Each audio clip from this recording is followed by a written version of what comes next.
যে আপনি তো সরকার চালানো, এটা জামাত না তো যে কোনোদিন আমি ক্ষমতায় আসি নাই। বিএনপি তো সরকার দেশ চালানো দল, অতএব আপনি তাকে শিশুর মতো করে ট্রিট করবার সুযোগ নাই। কারণ সে 3 দফা দেশ চালিয়েছে, গভর্ন করেছে। তারেক রহমান প্রেসিডেন্ট, প্রধানমন্ত্রীর ঘরে বড় হয়েছেন এবং সে রাষ্ট্রকে খুব কাছ থেকে দেখেছেন।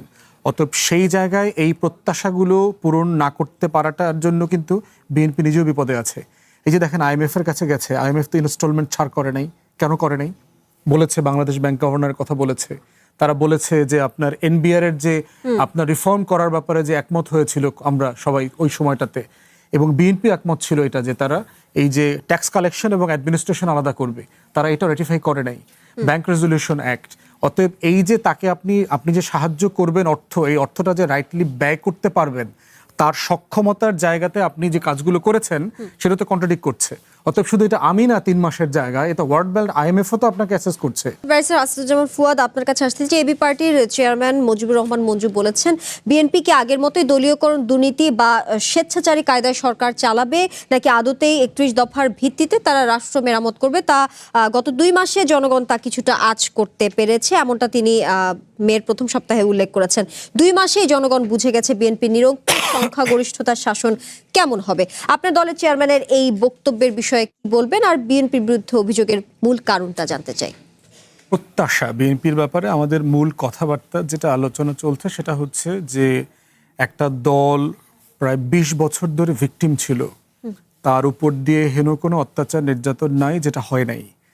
এবং জিয়া পরিবার পার্টিকুলারলি, যেহেতু এটা একটা ডাইনেস্টি পলিটিক্স, তার উপর দিয়ে যে জুলুম নির্যাতন হয়েছে, সেই প্রেক্ষাপটে যখন একটা গণ অভ্যুত্থান হয়েছে, আমরা অনেকগুলো রিফর্ম নিয়ে কথা বলেছি, আমরা এগুলো বাস্তবায়ন করব বলে একমত হয়েছি।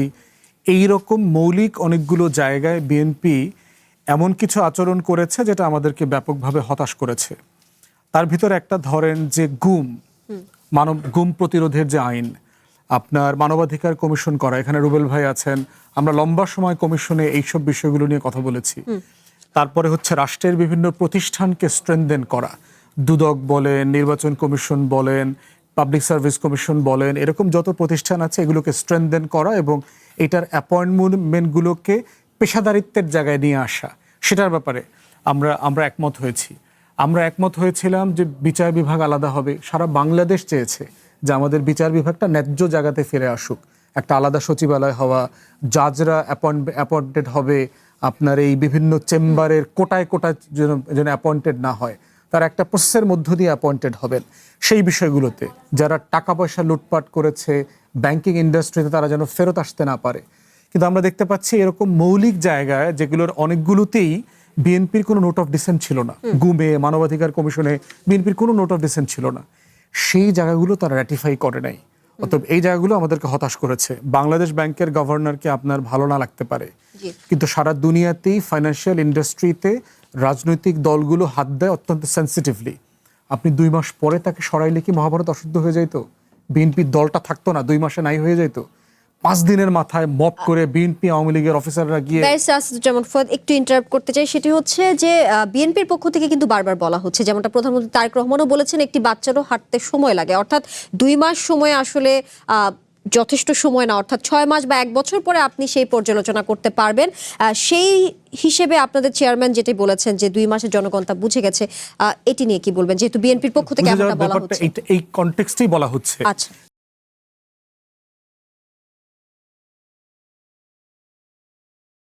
যে আপনি তো সরকার চালানো, এটা জামাত না তো যে কোনোদিন আমি ক্ষমতায় আসি নাই। বিএনপি তো সরকার দেশ চালানো দল, অতএব আপনি তাকে শিশুর মতো করে ট্রিট করবার সুযোগ নাই। কারণ সে 3 দফা দেশ চালিয়েছে, গভর্ন করেছে। তারেক রহমান প্রেসিডেন্ট, প্রধানমন্ত্রীর ঘরে বড় হয়েছেন এবং সে রাষ্ট্রকে খুব কাছ থেকে দেখেছেন। অতএব সেই জায়গায় এই প্রত্যাশাগুলো পূরণ না করতে পারাটার জন্য কিন্তু বিএনপি নিজেও বিপদে আছে। এই যে দেখেন IMF এর কাছে গেছে, IMF তো ইনস্টলমেন্ট ছাড় করে নাই। কেন করে নাই? বলেছে, বাংলাদেশ ব্যাংক গভর্নরের কথা বলেছে, তারা বলেছে যে আপনার NBR এর যে আপনার রিফর্ম করার ব্যাপারে যে একমত হয়েছিল আমরা সবাই ওই সময়টাতে, এবং বিএনপি একমত ছিল এটা যে তারা এই যে ট্যাক্স কালেকশন এবং অ্যাডমিনিস্ট্রেশন আলাদা করবে, তারা এটা রেটিফাই করে নাই, ব্যাংক রেজলিউশন অ্যাক্ট। অতএব এই যে তাকে আপনি যে সাহায্য করবেন, এই অর্থটা যে রাইটলি ব্যয় করতে পারবেন, তার সক্ষমতার জায়গাতে আপনি যে কাজগুলো করেছেন সেটা তো কন্ট্রাডিক্ট করছে। অতএব শুধু এটা আমি না 3 মাসের জায়গায়, এটা ওয়ার্ল্ড ব্যাংক IMF ও তো আপনাকে অ্যাসেস করছে এবং আগামী মাসে আপনি বাজেট দেবেন, আবার তো ভিক্ষা করবার জন্য বিদেশ যেতে হবে। এখন আপনার অর্থমন্ত্রী চায়না যেতে পারছেন না, ওনার সাথে চায়নার সম্পর্ক ভালো না আগের সরকারের আমল থেকে। মির্জা ফখরুল সাহেব যাচ্ছেন। তাহলে এই যে সংকটের মধ্যে আমরা আছি, আমার প্রত্যেকটা সিদ্ধান্ত তো অত্যন্ত মেপে নিতে হবে এবং এটা মাথায় রাখতে হবে এগুলো কিন্তু বিএনপির রেজাল্ট না, বিএনপির কাজের কারণে না। এটা আওয়ামী ফ্যাসিবাদের সময় যে অর্থনীতি ভেঙে গেছে তারা সেটা ইনহেরিট করেছে, কিন্তু ম্যানেজমেন্টের ব্যাপারে দায়িত্ব তাকে নিতে হবে।